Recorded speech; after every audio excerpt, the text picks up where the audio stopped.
Halo, selamat datang di YouTube channel Ara Nursaf. Dan kesempatan kali pertama ini aku mau menarasikan sinopsis dari sebuah drama berjudul Hymn of Death. Drama ini berasal dari Korea Selatan yang diadaptasi dari kisah nyata di sana.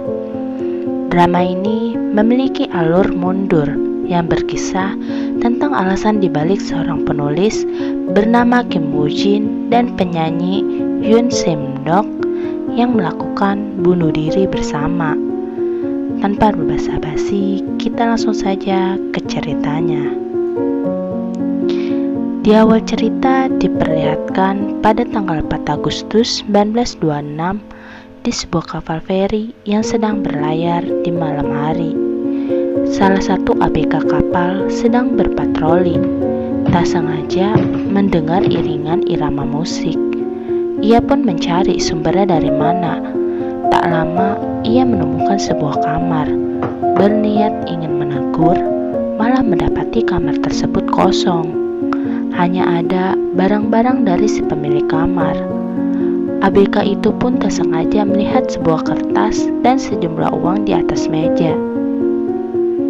Karena merasa aneh, ia membaca kertas tersebut yang berisikan permintaan tolong untuk mengirim barang yang ada di kamar ke rumah mereka dengan diberi imbalan uang yang ada di atas meja.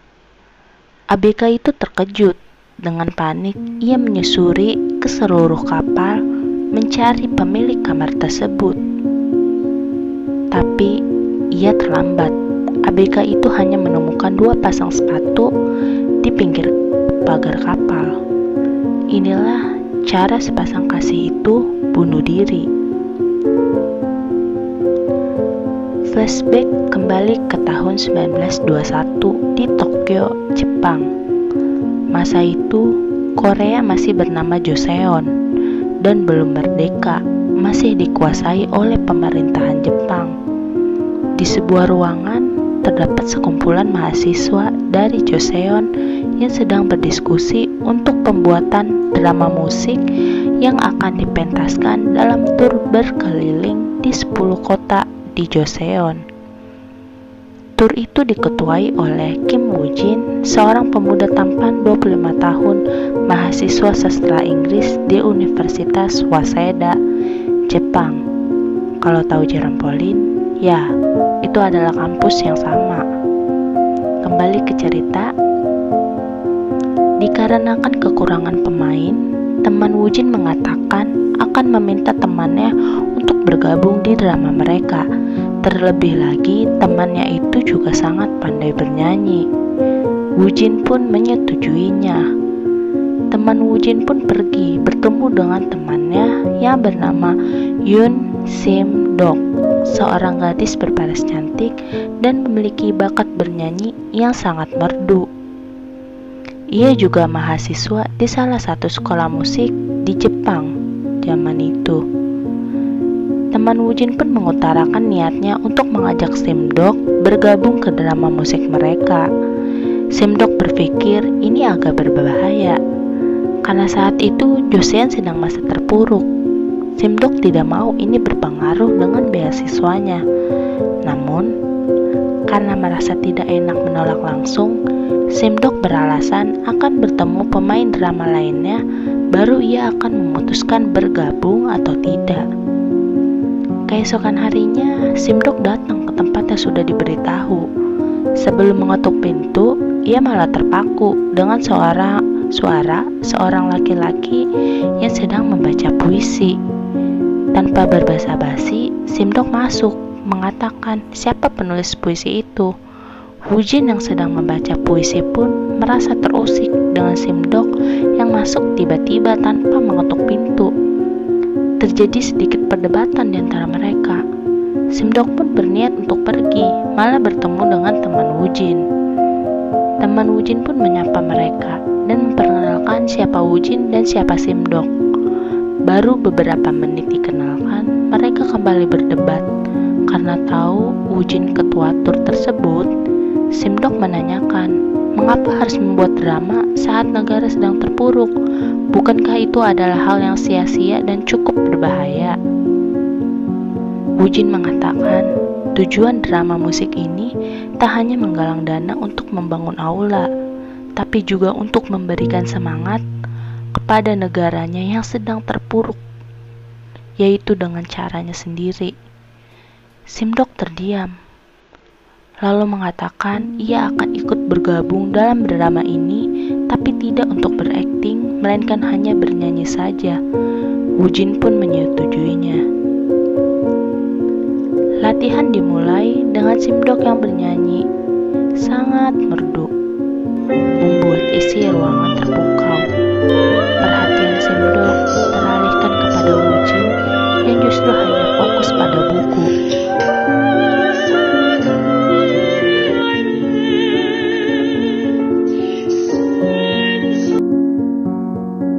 Woo-jin memberikan arahan ke yang lain untuk memulai latihan tanpa mengomentari ataupun memuji nyanyian Simdok.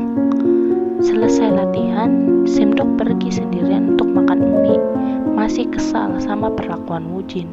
Saat di resto mie, ia malah kembali bertemu dengan Woo-jin. Dan tempat duduk yang kosong pun hanya ada di samping Woo-jin. Karena sudah sangat merasa lapar, Simdok pun tidak ada pilihan untuk duduk di sampingnya. Selesai makan, Simdok pun mengajak Woo-jin untuk berbicara. Ia ingin menanyakan kenapa Woo-jin bersikap seperti meremehkannya. Kenapa Woo-jin bersikap seperti ini ketika yang lain dikomentari, sedangkan nyanyian Simdok tidak? Apa Woo-jin menganggapnya sebagai wanita yang tidak cinta tanah air? Simdok mengatakan saat itu ia khawatir dengan beasiswa yang ia dapatkan. Meskipun begitu, bukankah yang Simdok katakan dahulu itu benar tentang negaranya? Woo-jin pun menjawab, yang dulu dikatakan Simdok tentang negaranya yang sedang terpuruk itu memang benar. Karena itulah Woo-jin ingin membuktikan semangat negaranya itu belum redup. Woo-jin ingin membangkitkan semangatnya agar negaranya tidak diinjak-injak lagi oleh negara lain, terutama Jepang. Dengan caranya sendiri, yakni melalui drama musik inilah ia ingin memberikan semangat untuk negaranya. Tapi tentang meremehkan Simdok itu tidaklah benar. Sedangkan untuk tidak mengomentari nyanyian Simdok itu karena memang nyanyian Simdok sangatlah merdu, dan saking merdunya tak ada yang perlu dikomentari. Saya ini orang. Setelah mengatakan itu, Woo-jin pun pergi meninggalkan Simdok. Simdok pun terdiam. Saat Woo-jin pergi, Simdok tersenyum, tersipu malu atas ucapan Woo-jin. Simdok pun menjadi sangat penasaran dengan Woo-jin. Suatu hari, Woo-jin 2 hari tidak datang latihan. Diberitahu temannya kalau Woo-jin itu sakit.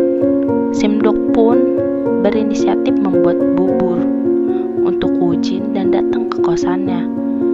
Simdok masuk ketika Woo-jin masih tertidur. Simdok tak sengaja melihat puisi yang di akhir puisi tersebut tertulis Susan. Simdok pun agak bingung, siapa itu Susan? Setelah selesai baca, Simdok kaget melihat Woo-jin yang sudah bangun. Simdok berdalih, ia datang sudah mengetuk pintu. Datang ke sini ingin memberikan bubur karena agar Woo-jin cepat sehat. Kita latihan sangat butuh arahan dari Woo-jin. Woo-jin dengan dingin dan berwajah datar mengatakan Simdok harus segera pergi. Simdok beralasan sekarang hujan, ia tidak bawa payung. Tetapi Woo-jin tetap mengusir Simdok secara halus. Dari atas kosan, Woo-jin melihat dari jendela Simdok memakai payung. Atas kebohongan itu, Woo-jin tidak marah, malah tersenyum. Ketika membuka kotak bubur pun, Woo-jin kembali tersenyum. Setelah memberi bubur, Simdok kembali ke tempat latihan. Saat itu juga, tiba-tiba Woo-jin muncul. Temannya bertanya, apa ia sudah sehat? Wujin mengatakan, "Ya, aku sudah sehat berkat suguhan istimewa seseorang, Her," sambil menatap Simdok.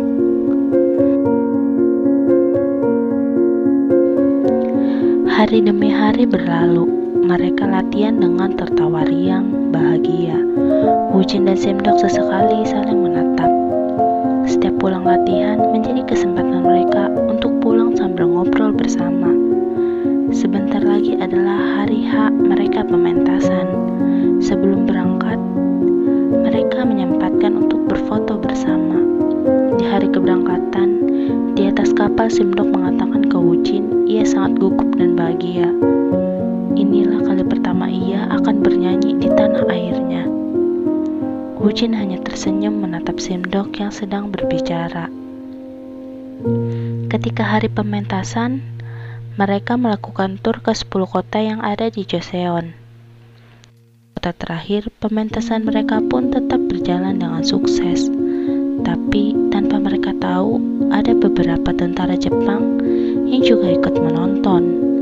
Di salah satu adegan, ada pemeran laki-laki yang ditangkap tentara Jepang yang mengatakan kalau dulu kita memiliki kebebasan, sedangkan sekarang tidak lagi, dan mengajak untuk kita tidak menjadi budak. Tentara Jepang itu hanya diam dan menatap tajam para pemain. Setelah pementasan drama yang terakhir, mereka melakukan pesta, tertawa riang sambil minum-minum. Wujin hanya menatap Simdok dari jauh. Simdok berdansa dengan teman Wujin. Wujin mengatakan, setelah tur berakhir, kita pasti akan saling merindukan di saat bersama-sama, sambil melihat Simdok yang masih berdansa. Tak lama, kekacauan terjadi. Beberapa tentara Jepang memaksa masuk dengan memukul kaca, dan beberapa orang pun menjadi sasaran pukulan mereka. Mereka menanyakan siapa ketua rombongan yang habis melakukan tur. Wujin tanpa ragu langsung mengatakan, "Ialah ketuanya," dan bertanya ada apa. Tanpa menjawab, tentara Jepang itu malah membawa Wujin pergi. Seluruh tim drama dengan khawatir menunggu kabar. Salah satu di antara mereka mencari tahu apa penyebabnya. Ketika datang, ia mengatakan Wujin akan ditahan beberapa hari. Ini semua karena di naskah mereka ada terselip beberapa kalimat kebebasan Joseon. Teman Wujin mengatakan, naskah kita sudah disensor, yang kita selipkan hanya sebuah fakta yang ada. Kenapa itu menjadi masalah untuk mereka? Karena tidak ada yang bisa mereka berbuat, mereka pun pulang ke penginapan, sedangkan Simdok akan pulang ke rumah. Sebelum pulang, Simdok datang ke kantor polisi Jongno, tempat tentara Jepang menahan Wujin. Di sini kita bisa lihat Wujin sangat lemah, tubuhnya penuh dengan luka dan darah. Hari berganti, Wujin masih disiksa. Ia diikat di kursi, dipukuli kembali oleh tentara Jepang. Simdok tetap menunggu Wujin di depan kantor. Ketika di mana hari Wujin dibebaskan, Simdok masih setia menunggu Wujin di depan kantor. Melihat Wujin yang penuh luka, Simdok hanya bisa menangis. Karena sudah malam, Simdok mengajak untuk Wujin menginap di rumahnya. Di sini Wujin baru tahu kalau Simdok dari keluarga sederhana. Wujin mengatakan pasti sangat sulit untuk Simdok yang tinggal di Tokyo. Simdok mengatakan Wujin juga dari keluarga sederhana, tapi malah melakukan drama dan berakhir dipukuli. Simdok pun mengobati luka Wujin dan mengatakan kalau Wujin sembuh, ia ingin mengajak Wujin ke sebuah tempat. Esok hari ketika mereka akan pergi, mereka melihat seorang wanita dengan berpakaian modis dengan sebuah topi. Simdok yang melihat merasa topi bulat itu terlihat konyol dan tidak bagus. Berbeda dengan Wujin yang mengatakan kalau topi itu bagus. Simdok bertanya, saat di kosan Wujin, ia membaca puisi dan penasaran, Susan itu siapa? Wujin mengatakan itu adalah nama penanya ketika menulis. Setelah sedikit berbincang, mereka pun sampai ke sebuah panggung besar. Simdok mengatakan Meskipun ia sudah banyak bernyanyi, tetap saja ia masih merasa gugup dan tegang. Jika bernyanyi di depan khalayak umum, ia ingin menjadi penyanyi besar di Joseon. Jika diberi kesempatan untuk bernyanyi di panggung ini, bisakah Woo-jin untuk datang ke sini agar mengurangi rasa gugupnya? Woo-jin tersenyum dan mengatakan ia akan melakukan itu. Setelahnya Simdok mengajak Woo-jin makan malam, bertanya apa impian Woo-jin. Tapi Simdok sudah mengatakan impiannya, sekarang giliran Woo-jin. Woo-jin menjawab ia tak pernah memikirkan hal itu. Simdok mengatakan impian bisa diambil dari hal sederhana yang bisa membuatmu bahagia dan sukacita. Woo-jin menjawab, itu akan terjadi jika di saat ia sedang menulis dan saat ada yang membacanya dan tetap menulis. Simdok mengatakan, Woo-jin akan tetap bisa melakukan hal itu. Tanpa disadari Simdok, Woo-jin terdiam, memikirkan sesuatu. Setelah makan, Simdok mengajak Woo-jin ke kantor polisi Jongno. Simdok ingin melempar batu kecil, tapi ditahan oleh Woo-jin. Alih-alih akan melarang, si Woo-jin malah mengeluarkan batu yang lebih besar sampai memecahkan kaca. Para tentara keluar dengan marah. Woo-jin dan Simdok pun menjadi kejar-kejaran dengan para tentara. Mereka pun berlari sambil berpegangan tangan. Lalu mereka bersembunyi di balik sebuah tembok sambil menunggu tentara itu pergi. Di sana mereka sesekali saling menatap. Namun akhirnya Woo-jin mengatakan kalau dia harus pergi. Mereka menunggu di sebuah kereta karena Woo-jin harus pulang. Sebelum itu Simdok mengatakan sesuatu dengan malu-malu, tapi ia akan mengatakan jika sudah di Tokyo.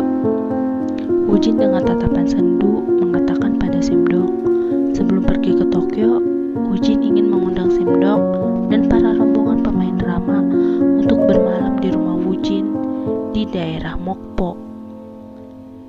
Jadi, Simdok haruslah datang ke sana. Simdok semakin tersipu malu karena akan diajak ke rumah Woo-jin, dan ia pun mengiyakan. Di atas kereta pun tatapan Woo-jin semakin sendu, entah apa yang membuat ia merasa sedih. Saat keberangkatan para pemain drama, termasuk Woo-jin yang menjemput mereka, tak lama Simdok datang dengan memakai topi bulat yang tempo hari mereka bicarakan. Woo-jin menatap Simdok dan mengingat pembicaraan mereka. Ketika Simdok menatap balik Woo-jin, Woo-jin malah buang muka dan bergegas pergi. Saat sampai di rumah Woo-jin, Simdok kaget betapa besar ya rumah Woo-jin. Simdok bertanya ke temannya, bukankah Woo-jin anak miskin yang mandiri? Temannya menjawab, itu tidak mungkin. Woo-jin adalah anak paling terkaya di Mokpo. Bahkan drama kita dari latihan hingga pementasan semuanya dibiayai dan ditanggung oleh Woo-jin. Simdok hanya diam sambil mengikuti rombongan mereka yang takjub melihat pekarangan rumah Woo-jin yang indah dengan pekarangan bunga-bunga. Lalu mereka disambut oleh seorang perempuan cantik yang memakai hanbok, pakaian khas tradisional Korea. Woo-jin memperkenalkan mereka. Mereka adalah teman-temannya yang belajar bersama di Tokyo. Lalu perempuan itu memberikan salam. Perempuan itu juga mengatakan bahwa ayah Woo-jin ingin berbicara dengan Woo-jin.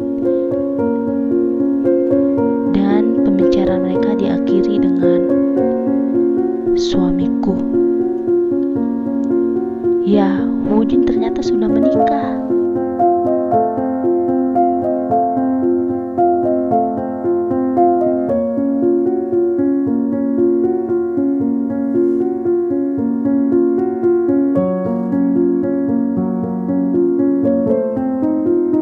Malam pun tiba, mereka membuat pesta kecil-kecilan.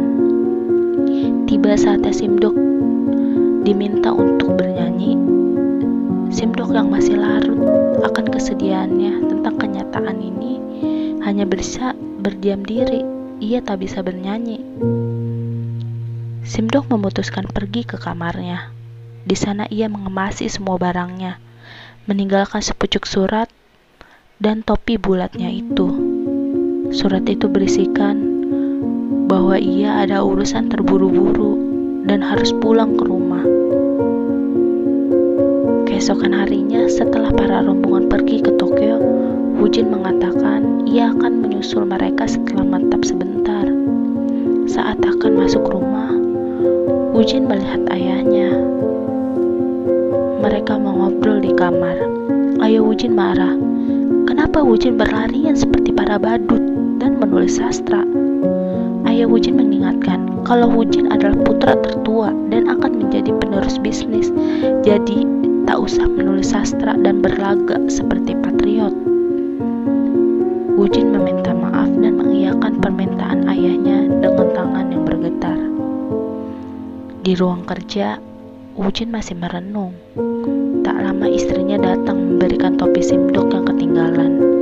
Woo-jin berkata ia akan mengembalikannya nanti. Istrinya pun kembali berucap meminta Woo-jin sudah lama tak kembali pulang.